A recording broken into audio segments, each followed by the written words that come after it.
자, 이제 7번부터 25번까지 들어가겠습니다. 자, 군무원 7급 해설 강의고요. 분명 어려운 문제와 쉬운 문제가 있습니다. 쉬운 문제는 빠르게 확신을 갖고 넘어가야 되고요. 어려운 문제는 선택과 집중을 통해서 시간을 그만큼 더 할애해야 헷갈릴 수 있을 때 선택을 잘하는 거잖아요. 아깝게 틀렸다라는 일들이 되풀이되면 그것은 이제 실력이 되는 것이고, 그렇게 선택했더니 정답률이 높아졌을 때 이제 그것은 우리의 실력이 되고 점수로 이어지게 되는 거니까요. 자, 이제 7번부터 또 숨어있는 사이사이에 또 고난도와 나만의 문제, 또 내가 어려웠던 문제, 이런 것도 여러분 스스로 확인하셔도 되겠습니다.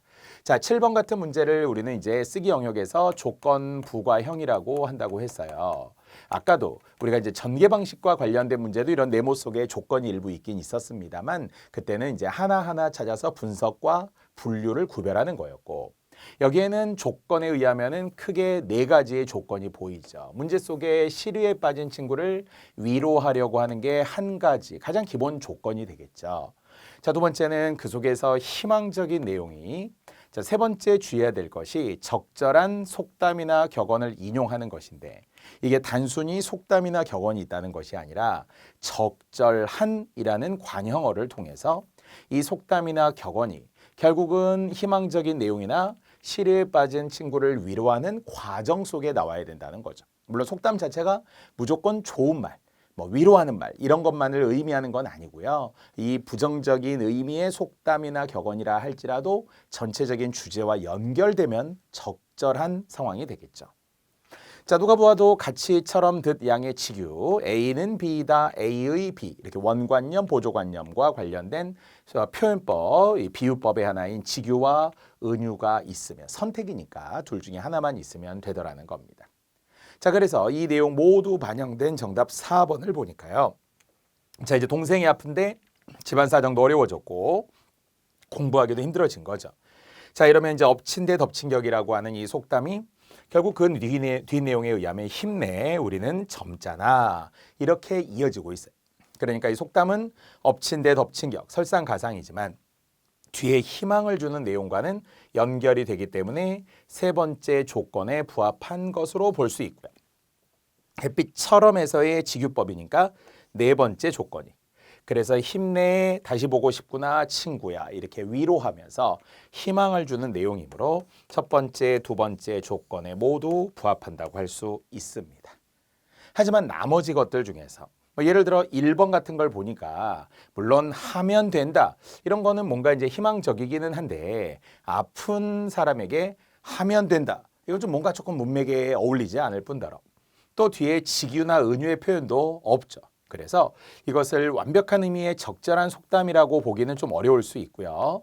그리고 직유나 은유 같은 것도 일단 없기 때문에, 다만 그냥 하면 된다고 하니까 많이 아프지 안부를 물었다, 여기에서도 또 뭔가 막 격려하고 위로하는 것이라고 말하기도 어렵죠. 약간 결여되어 있는 부분이 있다고 할 수 있고요. 친구 따라 강남 간다는 더더구나 줏대 없을 때 부화내동할 때 쓰는 말이니까 앞뒤와 아무 관계가 없고 직유법만 있네요. 자, 뒤에서도 선생님의 그림자를 밟지 않는다는 거하고 앞뒤 내용에서의 어울리는 것은 또 아니죠. 물론 어디에도 또 직유 은유도 없네요. 그래서 모든 조건에 부합하는 것을 지워나가면서 빨리 선택하면 되겠습니다. 어려운 건 아니고요. 자, 이렇게 속담이나 격언을 인용하더라도 앞뒤 내용과 잘 맞아야 한다는 것을 재차 확인하시면 되겠습니다. 자, 8번 고난도라고 한다면 한자와 관련되기 때문이며, 그러나 우리는 구별해야 할 한자어라고 하는 그런 맥락에서 공부했던 부분들이니까 알고 있으시기를 기대합니다. 자, 내용에 의하면 은메달 스트레스라고 했어요. 주로 이제 올림픽과 같은 국제 경기, 4년에 한 번 열리는 국제 대회 같은 거 할 때 1등이야 당연히 금메달 뭐 좋죠. 여러 가지 뭐 연금도 나오고 뭐 정말 국민적인 관심을 많이 갖기도 합니다. 문제는 2등을 했을 때, 이거는 우리가 2등을 했으니까 칭찬해 줘야 됨에도 불구하고 아깝게 1등을 놓쳤다든지 아깝게 금메달을 놓쳤다, 막 죄송합니다 울면서 은메달이라서 죄송, 이런 경우들이 꽤 있고 지금도 있잖아요. 근데 이게 잘못된 거죠. 이것은 일종의 메달 지상주의에 불과한 거다. 1등만 살아남는, 1등만 기억하는 더러운 세상이다, 막 이런 거 하잖아요. 자, 그래서 그런 것을 부추기는 올림픽의 현실을 뒷받침하는 것, 흔히 우리는 바로 간접적인 증거라고 했었던 방증하는 예다. 그럼 이제 뒷받침하는 예라는 거거든요. 직접적인 증거라는 말은 사전에는 존재하지 않아요. 한자에는. 다만 간접적인, 이제 곁에 있다라는 거니까 곁방자를 통해서 변방이라고 한다든지 아니면은 방약무인, 곁에 사람이 없는 것처럼 제멋대로 행동함, 이런 곁방자를 통해서 방증이라고 하고요.